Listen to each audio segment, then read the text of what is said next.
কি বলতে চাও তুমি? বলো। তুমি যে এতটা নিচে নেমে যাবে আমি এটা কখনোই কল্পনা করতে পারিনি।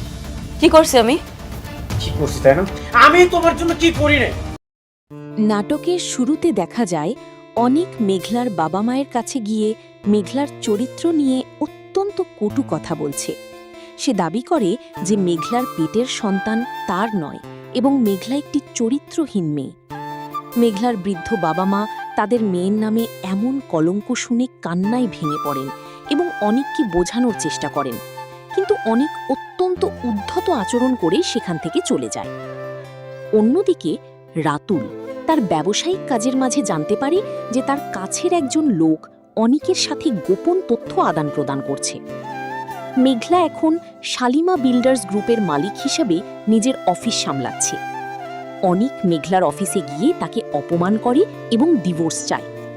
মেঘলা অনিকের এমন নীচ আচরণে মর্মাহত হলেও স্থির থাকে। সে অনিককে বলে যে সে নিজেই এখন তাকে মুক্তি দিতে চায়, কারণ অনিকের মতো মানুষের সাথে থাকা আর সম্ভব নয়। মেঘলা থানায় যায় অনিকের বিরুদ্ধে মামলা করতে।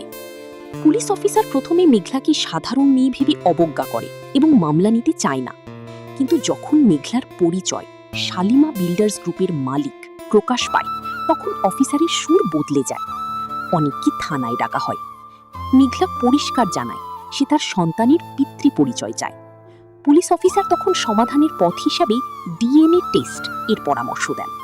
অনেক আত্মবিশ্বাসের সাথে রাজি হয়, কিন্তু মেঘলা জানে সত্য একদিন প্রকাশিত হবেই। পরবর্তী পর্বের তথ্য। এই নাটকের পরবর্তী পর্ব অর্থাৎ 18তম পর্ব কবে আসবে তা ভিডিওতে সুনির্দিষ্টভাবে বলা হয়নি। তবে সাধারণত এই ধরনের জনপ্রিয় ধারাবাহিকগুলো প্রতি সপ্তাহে নির্দিষ্ট দিনে অথবা 2-3 দিন অন্তর অন্তর প্র্যাঙ্ক কিং এন্টারটেইনমেন্ট ইউটিউব চ্যানেলে আপলোড করা হয়।